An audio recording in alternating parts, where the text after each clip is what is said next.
اعوذ باللہ من الشیطان الرجیم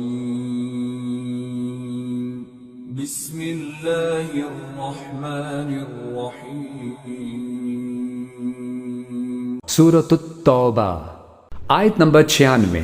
يحلفون لكم لترضوا عنهم فإن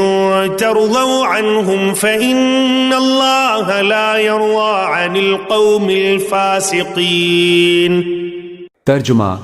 یہ تمہارے سامنے اس لیے قسمیں کھائیں گے تاکہ تم ان سے راضی ہو جاؤ، حالانکہ اگر تم ان سے راضی ہو بھی گئے تو اللہ تو ایسے نافرمان لوگوں سے راضی نہیں ہوتا۔ تفسیر: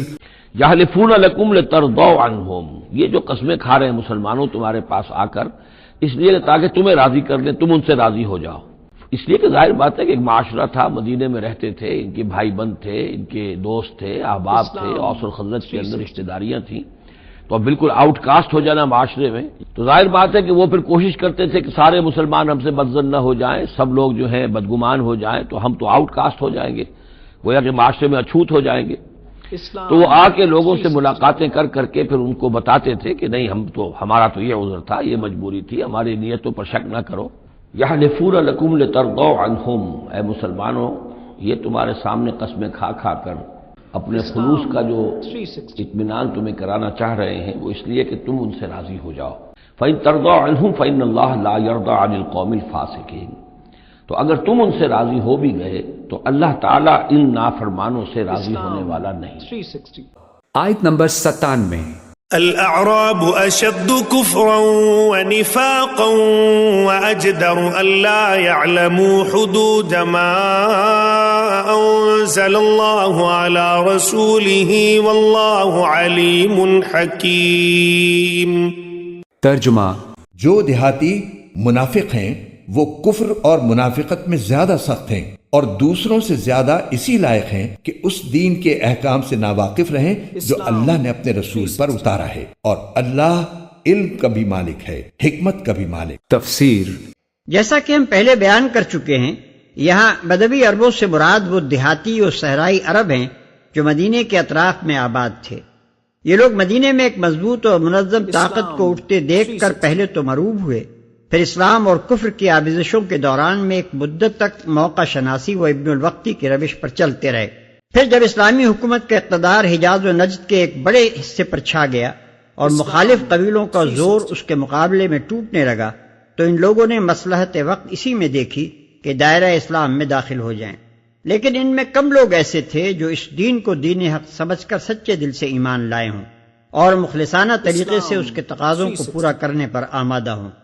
بیشتر بدویوں کے لیے قبول اسلام کی حیثیت ایمان و اعتقاد کی نہیں بلکہ محض مصلحت اور پالیسی کی تھی۔ ان کی خواہش یہ تھی کہ ان کے حصے میں صرف وہ فوائد آ جائیں جو برسر اقتدار جماعت کی رکنیت اختیار کرنے سے حاصل ہوا کرتے ہیں،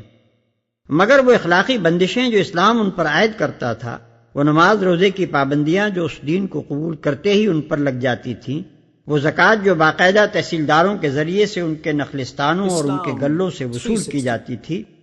وہ ضبط و نظم جس کے شکنجے میں وہ اپنی تاریخ میں پہلی مرتبہ کسے گئے تھے، وہ جان و مال کی قربانیاں جو لوٹ مار کی لڑائیوں میں نہیں بلکہ خالص راہ خدا کے جہاد میں آئے دن ان سے طلب کی جا رہی تھیں، یہ ساری چیزیں ان کو شدت کے ساتھ ناگوار تھیں، اور وہ ان سے پیچھا چھڑانے کے لیے ہر طرح کی چال بازیاں اور بہانہ سازیاں کرتے رہتے تھے۔ ان کو اس سے کچھ بحث نہ تھی کہ حق کیا ہے اور ان کی اور تمام انسانوں کی حقیقی فلاح کس چیز میں ہے۔ انہیں جو کچھ بھی دلچسپی تھی وہ اپنے معاشی مفاد، اپنی آسائش، اپنی زمینوں، اپنے اونٹوں اور بکریوں اور اپنے خیمے کے آس پاس کی محدود دنیا سے تھی۔ اس سے بالاتر کسی چیز کے ساتھ وہ اس طرح کی عقیدت تو رکھ سکتے تھے جیسی پیروں اور فقیروں سے رکھی جاتی ہے کہ یہ ان کے آگے نظر و نیاز پیش کریں اور وہ اس کے عوض ترقی روزگار اور آفات سے تحفظ اور ایسی ہی دوسری اغراض کے لیے ان کو تعویذ گنڈے دیں اور ان کے لیے دعائیں کریں۔ لیکن ایسے ایمان و اعتقاد کے لیے وہ تیار نہ تھے جو ان کی پوری تمدنی، معاشی اور معاشرتی زندگی کو اخلاق اور قانون کے ضابطے میں کس دے، اور مزید برآں ایک عالمگیر اصلاحی مشن کے لیے ان سے جان و مال کی قربانیوں کا بھی مطالبہ کرے۔ ان کی اسی حالت کو یہاں اس طرح بیان کیا گیا ہے کہ شہریوں کی بنسبت یہ دیہاتی و صحرائی لوگ زیادہ منافقانہ رویہ رکھتے ہیں اور حق سے انکار کی کیفیت ان کے اندر زیادہ پائی جاتی ہے۔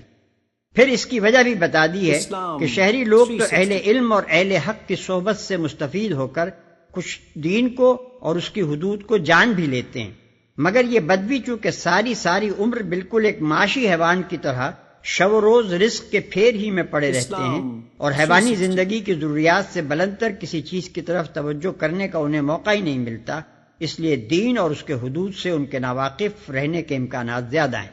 یہاں اس حقیقت کی طرف بھی اشارہ کر دینا غیر موضوع نہ ہوگا کہ ان آیات کے نزول سے تقریباً 2 سال بعد حضرت ابوبکر رضی اللہ عنہ کی خلافت کے ابتدائی عہد میں ارتداد اور منع زکوٰۃ کا جو طوفان برپا ہوا تھا، اس کے اسباب میں ایک بڑا سبب یہی تھا جس کا ذکر ان آیات میں کیا گیا ہے۔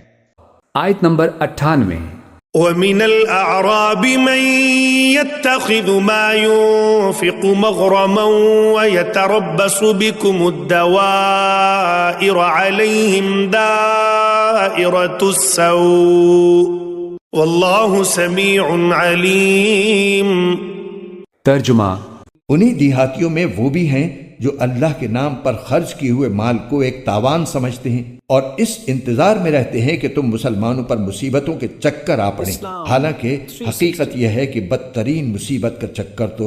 خود ان پر پڑا ہوا ہے، اور اللہ ہر بات سنتا ہے، سب کچھ جانتا ہے۔ تفسیر: زبردستی کی چٹی سمجھتے ہیں۔ مطلب یہ ہے کہ جو زکوٰۃ ان سے وصول کی جاتی ہے اسے یہ ایک جرمانہ سمجھتے ہیں۔ مسافروں کی ضیافت و مہمانداری کا جو حق ان پر عائد کیا گیا ہے وہ ان کو بری طرح کھلتا ہے، اور اگر کسی جنگ کے موقع پر یہ کوئی چندہ دیتے ہیں تو اپنے دلی جذبے سے رضا الہی کی خاطر نہیں دیتے، بلکہ بادل ناخواستہ اپنی وفاداری کا یقین دلانے کے لیے دیتے ہیں۔ آیت نمبر 99۔ ومن الأعراب من يؤمن بالله واليوم الآخر ويتخذ ما ينفق قربات عند الله وصلوات الرسول ألا إنها قربة لهم سيدخلهم الله في رحمته إن الله غفور رحيم۔ ترجمہ: اور انہی دیہاتیوں میں وہ بھی ہیں جو اللہ اور یوم آخرت پر ایمان رکھتے ہیں اور جو کچھ اللہ کے نام پر خرچ کرتے ہیں اس کو اللہ کے پاس قرب کے درجے حاصل کرنے اور رسول کی دعائیں لینے کا ذریعہ سمجھتے ہیں۔ ہاں، یہ ان کے لیے یقیناً تقرب کا ذریعہ ہے۔ اللہ ان کو اپنی رحمت میں داخل کرے گا، بے شک اللہ بہت بخشنے والا بڑا مہربان ہے۔ تفسیر: ومن الأعراب من يؤمن بالله واليوم الآخر، اور اعراب سب کے سب ویسے نہیں ہیں بلکہ ان میں سے ایسے بھی ہیں۔ من الأعراب، انہی بدوؤں میں وہ بھی ہیں من یؤمن بالله والیوم الآخر، جو ایمان رکھتے ہیں اللہ پر، یوم آخر پر، ویتخذ ما ينفق، اور جو چیز بھی وہ خرچ کرتے ہیں اللہ کی راہ میں اس کو سمجھتے ہیں قربات عند اللہ، کہ اللہ تعالیٰ کے قرب کا ذریعہ ہوگا، تقرب اللہ کا ذریعہ بن جائے گا۔ ہمارا یہ صدقہ، ہمارا یہ خیرات، ہمارا یہ دین کے لیے انفاق جو ہے یہ اللہ تعالیٰ سے ہمیں قرب عطا کرے گا۔ وصلوات الرسول، اور رسول صلی اللہ علیہ وسلم کی طرف سے عنایتیں ہوں گی اور ان کی دعائیں ہماری شامل حال ہو جائیں گی۔ گویا کہ صاحب ایمان بھی تھے ان بدوؤں میں، سب کے سب منافق ہی نہیں تھے۔ الا انہا قربۃ لہم، آگاہ ہو جاؤ، ہاں ان کا یہ انفاق اللہ کی راہ میں خرچ کرنا یقیناً ان کے لیے باعث تقرب ہے اللہ کے لیے، اللہ کے نزدیک۔ سیدخلہم اللہ فی رحمتہ، ان قریب اللہ تعالیٰ انہیں اپنی رحمت میں داخل کرے گا۔ ان اللہ غفور رحیم، یقیناً اللہ تعالیٰ معاف فرمانے والا، رحم فرمانے والا ہے۔